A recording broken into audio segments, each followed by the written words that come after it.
પૂછા જોરજુ જો ફોન ઉપાડતી નહીં. એવું કશું નહીં થયું. કીધું ઘંટી લેતા આવ્યા મિસ્ત્રી કાકા ને ત્યાંથી એટલે એ લઈ જવાનું કહેતા હતા.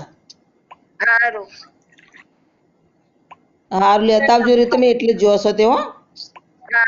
એ હા.